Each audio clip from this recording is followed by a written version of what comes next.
Good evening. I'm Leland Vittert. Thanks for being with us tonight. We are fans of saying two things can be true at once. It is easy to read the words from Bob Woodward in Robert Costa's new book and think General Mark Milley went far, far off the reservation and around the Constitution. Could it also be true that this is just standard operating procedure in a time of crisis? And certainly on January 6th in America, there was a feeling of crisis.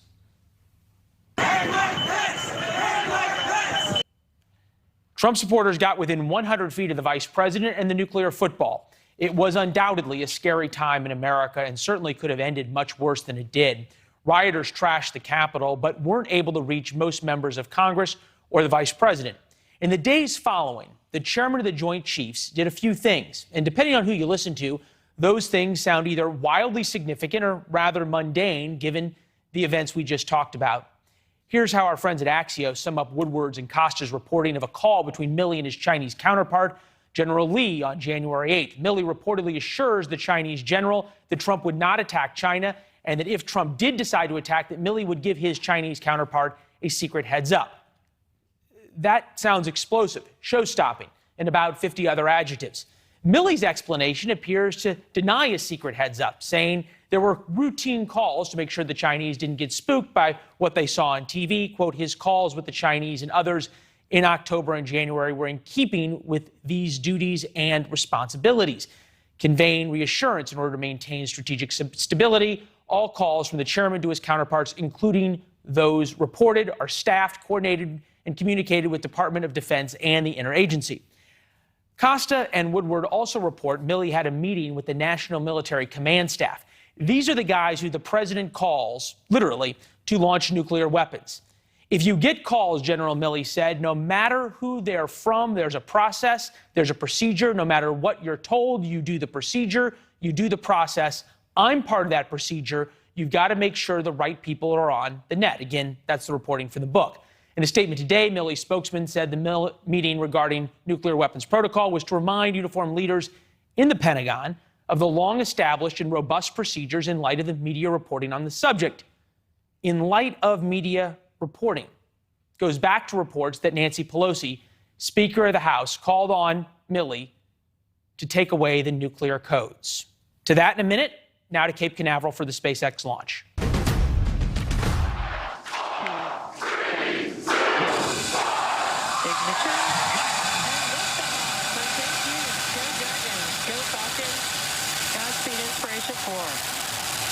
Copy, 1 Alpha. Vehicles pitching downrange.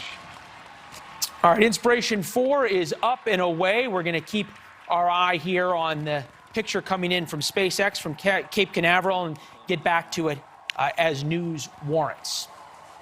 And now we continue with our reporting. So much of the reporting that we're talking about rests on the nuance of Woodward's and Costa's reporting. What exact words were used? Bob Cusack, editor-in-chief of The Hill, deals with these issues and joins us now. Bob, appreciate it. Great Mike Allen always says, important if true. Now we really have to wonder what exactly is true about their reporting, right? That's right. I mean, the general is going to be testifying September 28th before the Senate on Afghanistan, and obviously this is going to come up, but that's going to be one of the most entertaining and important hearings we've seen in quite some time. And he's going to be asked, are they true? We haven't seen any flat-out denials from the Pentagon other than saying, well, this is, basically routine. I don't know. There's not a lot of routine here when you're talking about nuclear weapons and not telling the president certain stuff. I think this is highly unusual. It is highly unusual in one sense, but when you parse the reporting, what do we know actually happened? We know that there was a meeting about the release and launch of nuclear weapons. There's nothing that I read, and I've talked to a lot of people, that says that Milley said don't launch or don't listen to the president. No, but he did have a conversation. So then what's the problem with what he did?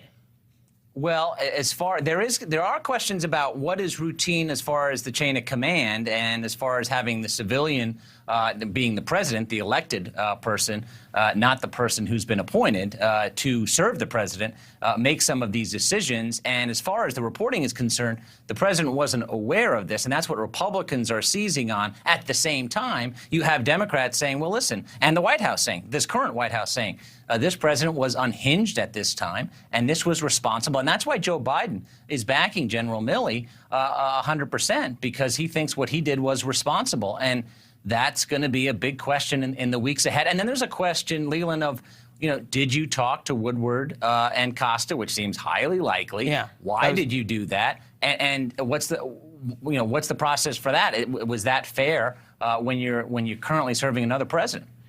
It gets back to this question, and you rightly point out that if the military commander, if the chairman believes that the president is unhinged, he has a responsibility. But doesn't he have a responsibility to go to the vice president and write a letter to the cabinet and perhaps even the Speaker of the House and say, I believe the 25th Amendment should be invoked? Yes. No, and we heard that discussion a lot, that debate in the Trump administration about the 25th Amendment. There are going to be some who say, wait a minute, you're not the decider. As you said, you've got to go to the vice president. You've got to go to the cabinet. This is what's happening. I'm worried about the president, especially after he lost the election. And there are other processes that you could have done as opposed to making these decisions. I got 30 seconds. Is it possible that two things could be true? He did call the Chinese. There were a lot of people on the phone. My old colleague Jennifer Griffin reports 15 people were on the phone at the same time. And he reassured them that we're not going to launch. And there's very often deconfliction calls between generals. Yes. No, I think that's right. I think both things can be true.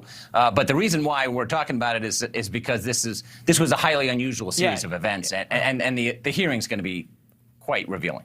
Must-see TV. I know you'll be covering it for The Hill. Bob, thank you. Thanks, Leland. All right.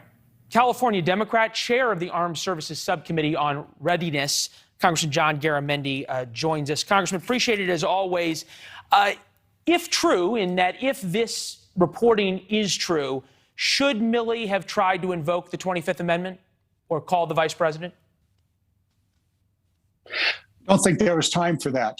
That would probably take a good deal of time. You got to round up all of the secretaries, almost all of whom are acting, very few appointed, actually confirmed by the Senate. So no, I don't think that was it at all. Milley was just being extraordinarily cautious, recognizing a very, I don't know what word we want to use, tense moment, and being quite sure that nothing untoward would happen. I guess what I'm taking from you is that you believe that Milley did what Costa and Woodward report. So I'm wondering what you think about this, and this is also from the book, if their reporting is to be believed. Biden overruled Blinken and Austin's attempt to extend U.S. presence in Afghanistan. That also coming from the same book. Probably true. Biden wanted out of Afghanistan, and he'd been, almost 10 years, 11 years, actually. He thought we ought to leave in 2010. He opposed the surge that Obama put together. Actually, the generals at that time, Petraeus specifically, really boxed Obama in, and Biden said, don't do it. Obama did it and went up to over 115,000 soldiers. Eventually, they were brought down to another number. So, yes, I think that that probably is exactly what happened. Did that lead to the chaos? It was a piece of it, but the real problem with the chaos was that the Afghan government simply disappeared. There's no question. There's no question about that. I just want to get to this concept, though, about sort of what the chairman's responsibility is that you pointed out. If in 6 months, Chairman Milley had some serious questions about, say, President Biden's mental acuity, you'd be okay with him doing the same thing that he did with President Trump in trying to usurp nuclear launch authority? Absolutely. Oh, wow. Okay. If anybody in that chain of command has reason to believe that the president is not stable, is acting irrationally, absolutely. Isn't that the definition, though, of a coup? Isn't that why we have the 25th Amendment? And there's not something in the Constitution that says the chairman gets to pull the launch codes himself? What you said was, would the chairman and the others in that chain of command delay or not launch? It's something quite different. You're talking about really a nuclear war here. We're not talking about somebody sending off a Hellfire missile down into some car in Afghanistan. We're talking really about the end of life on this planet, a full-scale nuclear war. Absolutely. I would want Milley, I'd want anybody in that chain of command to be absolutely certain that this nation was under attack, that there were nuclear missiles or bombers that were headed towards the United States. This is not no small-time thing. This is extraordinarily important. There's no question about that, and I know we're going to be coming back to you to talk about it both ahead of and after the chairman's testimony. Congressman, it's always good to see you, sir. Thank you. My pleasure. Thank you. Appreciate you making time. The next question that comes to mind here is what the general did, depending on what you believe he did. Is it legal? For that, we turn to Tom Dupree, co-partner in charge of the D.C. office of Gibson, Dunn, and Crutcher, also studies these things in constitutional law. All right, I get that people are conflating, perhaps, or I should say, are people conflating a routine meeting about nuclear launch protocol and extending it to that became a coup without the evidence in the middle?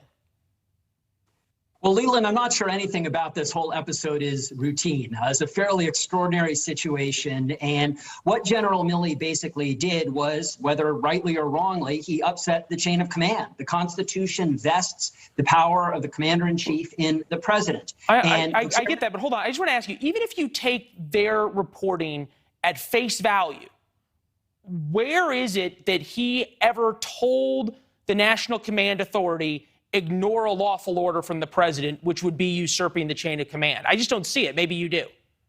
No, I don't know if I see that either. I think possibly the closest he came, based on the reporting we've seen, is when he convened various other military officials and said, don't do anything without consulting me. That's the closest that we've seen in the reporting that he would come to a statement along those lines. So I guess the question is everything that you have said about this is, against the Constitution predicated on if these things that we don't have reporting on happened? That's right. In other words, if the story, as we have heard, the initial reporting is true, there definitely seems to have been a shift, so to speak, in the chain of command. Milley reports to the president, and if he disagrees with the president, he can refuse to execute what he believes to be an unlawful order. He can invoke, as you discussed with the earlier guests, the 25th Amendment. There are a number of different things he can do. Whether or not history judges this to have been the right thing or the wrong thing may be different than what the legal judgment would be, but the legal judgment is fairly straightforward, that the president is the commander-in-chief and the chairman of the Joint Chiefs of Staff reports up to him. Yeah, nobody's questioning that. I guess the question is that if you were defending Milley, I'll flip this around on you, couldn't you argue pretty easily that he never went outside the chain? He simply argued and told his subordinates to follow the procedure? That's right. With regard to the meeting with his military colleagues, I think that's exactly what you would argue, that he was simply reminding them of their obligation to follow the law, and who could disagree with that? With regard to the communications with the Chinese military, that's a little more difficult. I think there, if I were defending Milley, I think the argument you would have to make is that this was a typical call that the chairman would make with leaders of foreign nations, military colleagues, and other nations, simply to assuage them, to calm them down, to say, we know what you're seeing on American television. Don't worry. Don't overread the situation. Stay calm. So I only got 15 seconds, but I guess it all depends on what exact words were used with that Chinese general, right? Because doing the things you just described, perfectly okay. Saying, I'll give you a heads up if we're going to attack, if I'm ordered by the president to attack, not okay. I think that's right. It depends on the words. And I would also say, Leland, that it depends on whether he consulted with his colleagues before he made that call. All right. Tom, great analysis as always. Thank you. Thank you, Leland. I want to be exceedingly clear about this. We're not talking about nuclear-armed submarines. These are conventionally armed submarines that are powered by nuclear reactors. This technology is proven. All right. You may be wondering why we are now arming an ally halfway around the world. That was the president talking about giving the Australians a nuclear-powered submarine. It all comes down to China. There's the answer. And this picture especially. This was taken off of the Aleutian Islands by the United States Coast Guard. This is the U.S. Coast Guard cutter.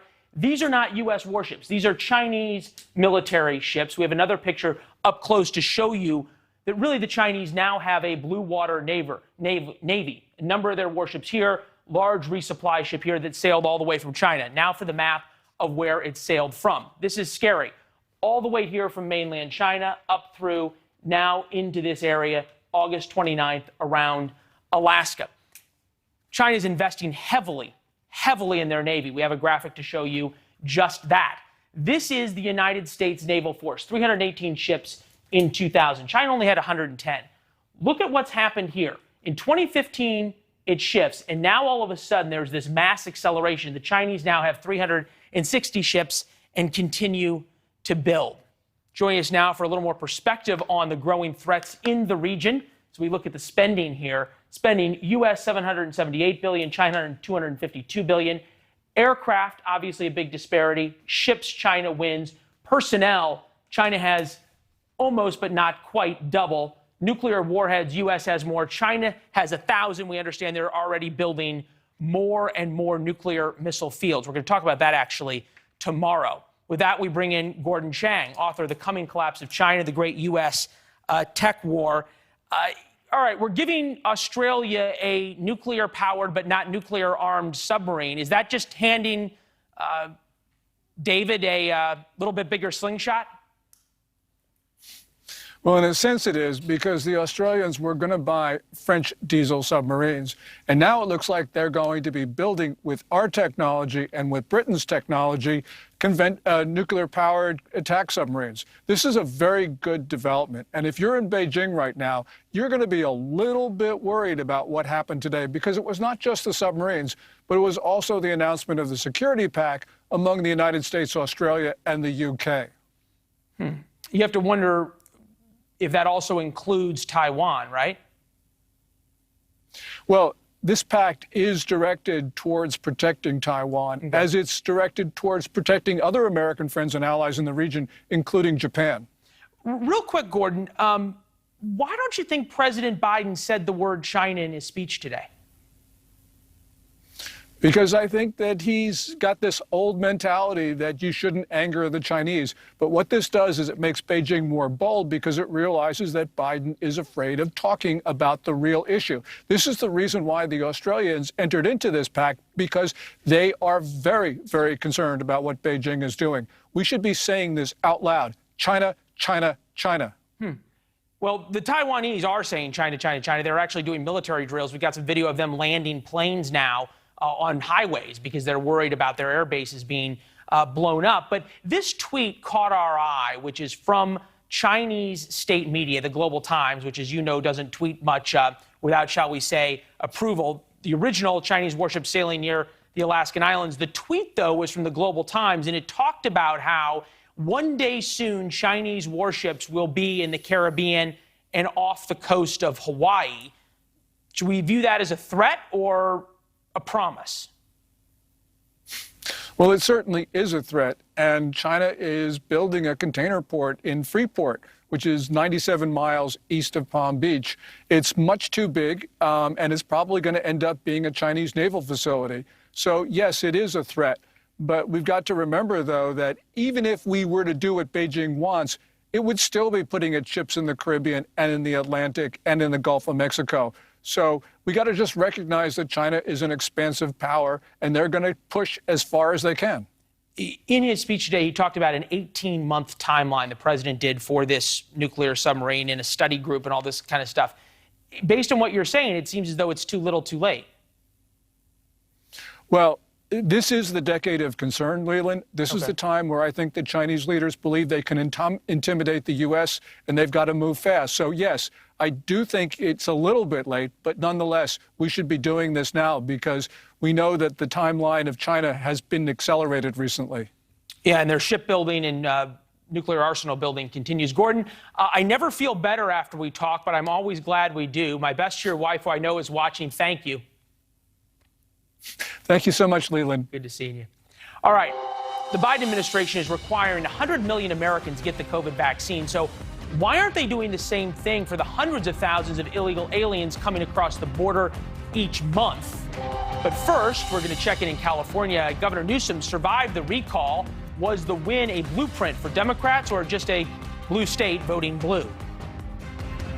Humble and grateful to the millions and millions of Californians that exercise their fundamental right to vote and express themselves so overwhelmingly by rejecting the division, by rejecting the cynicism, by rejecting so much of the negativity that's defined our politics in this country over the course of so many years. California Governor Gavin Newsom celebrating his victory last night. He tied his main Republican opponent, Larry Elder, to former President Donald Trump. That worked. He was not recalled. And now the National Democratic Party is reveling in the win and looking to see if this strategy is the golden ticket to victory in the midterm elections. So perhaps, maybe, are they too excited? Let's look at the statistics. Democrats outnumber Republicans nearly 2-1 in California, so the results may not exactly be the greatest indicator of voter temperament. We're going to take a look at some battleground states like Ohio, Georgia, and Arizona. Consider this. Gavin Newsom took 64% of the vote to remain in office, 36% voting for his removal. So California voters mimicked their choices during the presidential election in 2020. Biden won 63% compared to Donald Trump with 34%. With that, we bring in radio host Eric Erickson from Georgia, where there's some incredibly key races come 2022. Eric, good to see you. All right, if nothing changes between 2020 and 2022, that's trouble for Republicans, right? No, I don't really think it is. California is somewhat anomalous, and you got to keep in mind that statewide in California, if you turn out the Democrats, they're going to win. It really helped Gavin Newsom to turn this into a Larry Elder versus Gavin Newsom race. The polling had the recall very close until it became a Larry Elder Gavin Newsom race. And of course, California Democrats, when given the choice, they're going to go with the Democrat, and there are way more of them than there are Republicans. You say Larry Elder referendum. What Democrats were excellent at, and Gavin Newsom was right on message, as was President Biden and Kamala Harris when they went down there, or went out there, I should say, to California.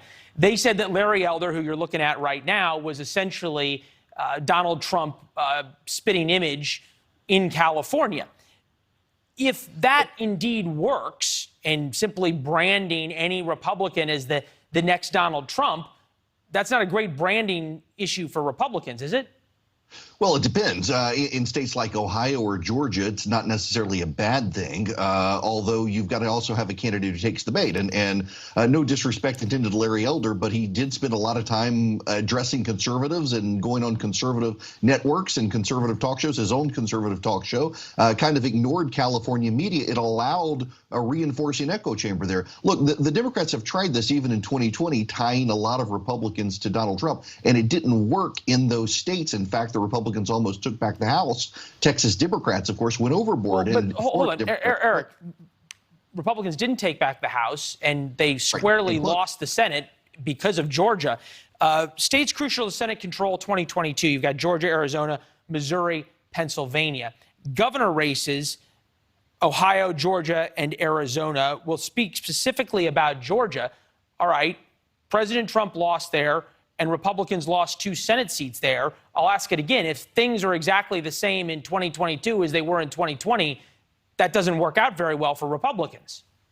No, actually, I think it does. I mean, just take, for example, the U.S. House. Republicans were actually expected to lose 10 to 15 seats in 2020. They came within 5 of taking it back. In Georgia, the problem was actually Donald Trump talked people out of voting. 427,205 Republicans who showed up in the general election didn't show up in the runoff. People went out and surveyed them. 2/3 said they thought it was going to be stolen again. That's why they lost in Georgia. It really didn't have to do with an anti-Donald Trump sentiment headed into the runoff. It had to do with Republicans talking themselves out. Now, that leads me to Donald Trump is the wild card. If he sabotages Republican victories by telling people they're going to be stolen, yeah, that hurts. But overall, the momentum is with the Republicans. Even the generic ballot is virtually tied right now, which typically gives Republicans a good boost in midterms. All right, so you're, at least from what I'm hearing, pretty confident about Georgia in particular, because that's what you know best. A Senate seat in Georgia conceivably would help Republicans a lot. What screws that up? I'll ask a question. If you get a Herschel Walker, and once again it's turned into a version of Donald Trump by Democrats, that's got to hurt, right? That's the problem. Yes, I mean there's plenty of data that Herschel Walker can run away with the primary. I've actually talked to a ton of Republican consultants in and out of Georgia. Everyone agrees he can be the nominee, and if he is, he's going to lose. And that again is the problem. It's the selection process for pro-Trump candidates. Donald Trump again can help Republicans in a lot of states, but he can also hurt them by dominating the vetting process for candidates. Well, and you're one of the few Republicans who are brave enough to actually say that on television, and we appreciate it. Eric, it's always good to see you and get your perspective. Thank you. We'll talk to you soon. Thank you. All right. Biden's mandates means unvaccinated Americans are, get this, buying vaccine cards, and then the prices of vaccine cards are sky high on the internet. Why it's so hard to tell if the vaccinated are really vaccinated. But first, the former Secretary of Homeland Security on whether illegal immigrants should be given the vaccine before sending them out in America.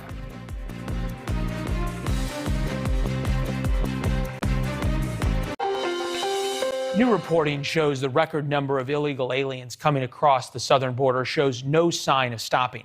And by record, we mean 4 times the amount of people at the same time last year, month after month. Mayors in Texas warn they are getting to the breaking point. News Nation correspondent Marky Martin live in Dallas. Good evening, Marky. Hey, good evening, Leland. We're here outside of the Greyhound headquarters. This is downtown Dallas, and this has really been a popular spot for many of those busloads of migrants bringing children and families here this far inland from the border. And, you know, just for Texas this year alone, more than 412,000 migrants have entered just through the Rio Grande sector alone. That's just one part of the state. Now, as for this entire year, Border Patrol agents have officially encountered 1.3 million migrants. But when they shared the stats for July, it was the 15th consecutive month in which those numbers had risen, and the first time in 21 years that agents had encountered more than 200,000 migrants in 1 month alone. Now, as for the month of August, you know, those official numbers have yet to be released, but just based on research we did today, conversations that we had, it does seem that that number will be on par with 200,000. Just for numerical comparison, last August was 50,000, Leland. And September, you know, we could see a dip, especially as you have the Mexican National Guard troops deployed all across Mexico, really cracking down on those massive moving migrant caravans. And in those caravans, we're also seeing a lot of children. The number of children that have crossed has been astronomical. And just yesterday, Border Patrol agents saving 2 children. I believe we have that photo. I want to pop that up for your viewers. This was a 2-year-old girl and a 3-month-old boy found abandoned along the banks of the Rio Grande. Agents saying, you know, they were on that noon shift doing boat operations, and they saw these pops of color along the banks. Well, they pulled over, and it was these 2 little ones. No parents, just one lone note that said that they were siblings and that they were from Honduras. Now, we're told that those children did not need any medical care. They were taken to a nearby shelter to be processed. But, you know, that's just the latest story of all these children that we're seeing. And then you have to fold COVID into everything. You know, the majority, if not all of these migrants who are traveling through Mexico toward the United States have not been vaccinated against COVID-19. In fact, here in Texas, we've seen entire park sites dedicated to housing migrants, hundreds of them who have come down with COVID-19. And there's really no requirement for them to get the vaccination in order to be processed or released. Even just last week, you had White House Press Secretary Jen Psaki, who couldn't answer the question as to why now 2/3 of America, the private sector, had to do this, but migrants did not. However, I will end just by saying, you know, the U.S. government has reinstated that ban against non-essential travel just to crack down on COVID and the Delta variant. And Leland, that ban will be in effect until September 21st. All right, Marky, thank you. Requirement for people at a business with more than 100 people. It is not a requirement for migrants at the southern border. Why? That's correct. Go ahead. Well, you heard it right there. White House Press Secretary Jen Psaki says the scores of migrants pouring across the border are not required to get vaccinated, while American businesses are racing to comply with the mandate. Chad Wolf, former acting Homeland Security Secretary, now visiting fellow at the Heritage Foundation with us. Chad, appreciate it. Thanks for making the time. Would there be a way to require all of these migrants that are intercepted by the Border Patrol be vaccinated before being released out into America? Well, absolutely. There's certainly a way that Border Patrol, working with a number of medical professionals inside the Department of Homeland Security, could test these individuals, could require them to get the vaccine. As of right now, they're not testing. There's no requirement for the vaccine. There's not even a requirement to quarantine before they are released into American communities, and that's certainly the wrong approach. So if we're talking about vaccine, why do you think that is? I'm sorry, what's that? Why do you think that is? Well, I think, again, they're not, they believe, again, that the borders should be open. They should be allowed to come in. And right now, they don't have the infrastructure to do all that. They don't have the infrastructure to test, to acquire the vaccine and the like. It would require some investment, and it's easier for them to simply require the migrant themselves or the private sector or even the state and local officials to do it rather than have the federal government do it, even though it's their policy that's allowing them to cross the border and being released into communities every day. One thing that DHS also deals with, obviously, is TSA and airport security and putting people on airplanes, which conceivably, if what Dr. Fauci proposed or says might happen, would fall to TSA. Take a listen to Dr. Fauci. I would support that. If you want to get on a plane and travel with other people, that you should be vaccinated. There the infrastructure within TSA and DHS to do that and enforce that? No, absolutely not. Not at the moment. And you don't want TSA doing that at the end of the day. That's not their job. Their job is to make sure that dangerous people and dangerous items don't make it aboard that commercial aircraft. They should not be finding and looking for individuals that aren't vaccinated, don't have a mask on, et cetera, et cetera. So that's not their job. We shouldn't make it their job. And if you do, then you're going to take away from the security job that they've been doing for almost 20 years now. And that should be their focus.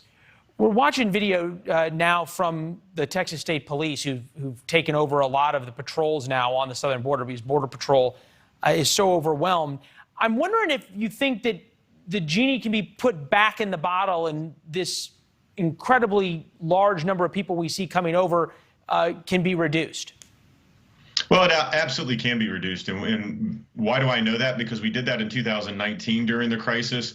We put a playbook together that we executed on. We handed that playbook over to the Biden administration on Inauguration Day, and they've simply chosen. I just have to stop you real quick.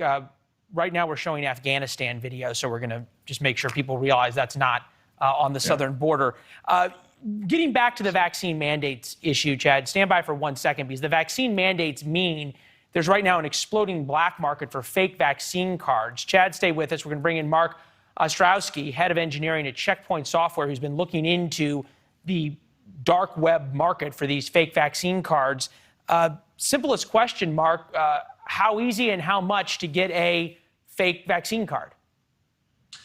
Yeah, hi, Leland. It's a good question. I mean, early in the pandemic, it was a little more difficult, meaning you need to have access to the dark net or the dark web and understand how to maneuver that to get access to these. But what we've seen just most recently this summer and where we are right now is that really having an account on social media platforms will give you access to some of these fake documents if you're in the right groups. Yeah, I was going to say, I've gotten offers on Instagram. Are we talking $5 or $500? What's the price? The current price actually has doubled just in the recent amount of days and weeks from $100 to $200 for a fake vaccination card. And most likely that's due to a lot of organizations or countries requiring proof of vaccination. So the demand and obviously the request for these cards has increased the price. Chad, this sort of goes to a key issue. A good friend of mine, shall we say, had an excellent fake ID in college. It seems as though there'd be no way to check and verify whether a 3x5 piece of cardboard is fake. Well, I think that's right. I think, everyone has their vaccination card at the moment, and whether that can be forged and the like, again, not on DHS law enforcement officers, whether you're at the checkpoint, whether you're at the border or the like, to really implement that. So it's going to be very difficult to enforce this vaccine mandate at the end of the day from a Homeland Security perspective, and having folks come into the country, going to be very, very difficult. Mark, Checkpoint, Israeli company that's been at the forefront of cybersecurity really for decades now. Israel is also at the forefront of vaccine passports. Have either they or you guys are in concert together come up with a concept of how to stop the the forgeries that you're reporting on? Yeah, I mean, I think we just sort of pointed it out, right? Relying on a paper card is something that is easily faked, and that's why we're sort of in the situation that we are. When you have a central repository, either between countries or within a country itself, that can validate the credentials, validate the actual proof of vaccination, and then be able to deliver that in a way in which, let's say, a secure QR code or something to that nature, that's really when you solve the problem, right? And that's really where the direction we need to get to.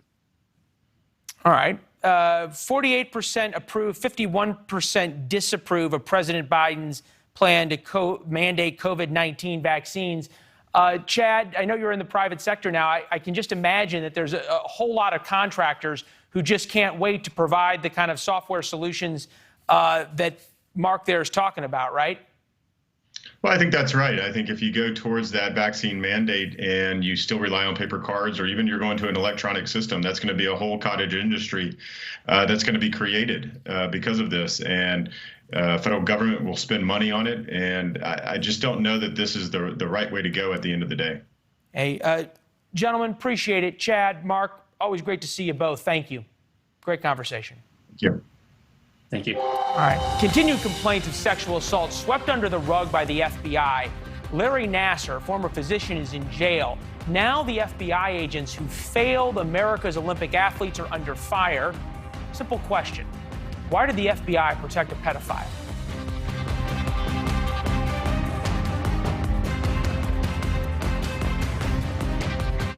I'm sorry that so many different people let you down over and over again. And I'm especially sorry that there were people at the FBI who had their own chance to stop this monster back in 2015 and failed. And that is inexcusable. It never should have happened, and we're doing everything in our power to make sure it never happens again. It's FBI Director Christopher Wray. Pretty stunning words there from an FBI director. And they should be. He's apologizing to the USA gymnastics team for turning a blind eye to their reports of sexual abuse by a team doctor, Larry Nassar. The FBI is under investigation by a Senate committee for failing to properly investigate Nassar because the FBI was aware of the allegations against him back in 2015 when at least 40 girls and women reported him. He didn't plead guilty until 2017 to child porn and sex abuse charges and will likely spend the rest of his life in prison.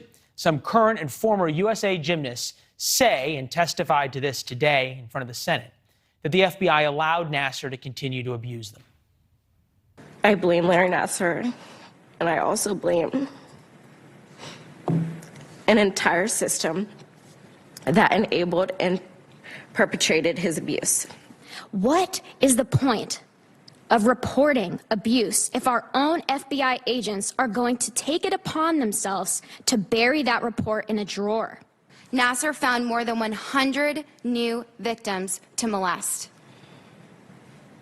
It was like serving innocent children up to a pedophile on a silver platter.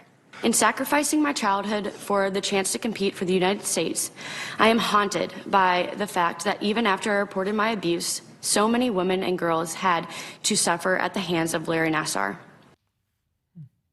Joining us now, Judy Kurtz, reporter for The Hill, journalism professor at Georgetown University, who's been working on this story. Breaks your heart to listen to this. Any idea or understanding why the FBI agent ignored these girls' reports? First of all, just watching that testimony, it's painful to watch. You know, we knew the outlines of this story, but it's just appalling really to hear how many people failed these athletes. And I want to just note before we get going here about the courage of those women for speaking out. And it's one thing to see them, you know, being gutsy, doing jumps and leaps and tumbles, but it's really courage that it took to call out the abuse and demand justice today. Yeah, no question about that. We understand the FBI agent involved was fired. In the past, there's been discussions of FBI agents who were prosecuted for lying on these kinds of interview summaries and the like. Is that a possibility, or is the most justice from the FBI that we'll get is this hearing? It is unusual for an FBI agent to be fired or dismissed. Today, we heard FBI Director Wray say that this was unacceptable and speak about how the FBI is taking this seriously. But it doesn't really display a heads will roll kind of attitude when only one person, one FBI agent that we know of, has been fired for this. Another retired. This can't just be another case in Washington of everyone's responsible, so no one's responsible, so everyone gets to keep their jobs. I only got about 20 seconds, but are we any closer to understanding the why the FBI agent put this in a drawer rather than do what FBI agents do and catch pedophiles? We're no closer to understanding the why this happened, unfortunately. You see a lot of scandals in Washington, but this hit a nerve today. This stopped everyone in their tracks hearing this testimony, and I don't think it's going to be a one-day story. No, it shouldn't be. We'll stay on it. I know you will as well. Judy, thank you. We'll be right back. Keto, low carb, the South Beach diet. There are plenty of fad diets, fitness trends out there. There's other programs for those, but I want to tell you about my favorite new diet, eating Rice Krispie treats before you work out. Apparently, the trend has exploded on social media with some TikTok users promising that it will help you have the best workout ever and have an insane pump. Others are a little more skeptical, but it did get us thinking. By us, I mean Joe Ward, our producer. If this is true, shouldn't Kellogg's make the elves a little bit more like this? The News Nation's graphics team introduces you to the new and improved Snap, Crackle, and Pump. You can find them at your local fitness center. That's all the time we have for tonight. Prime's next.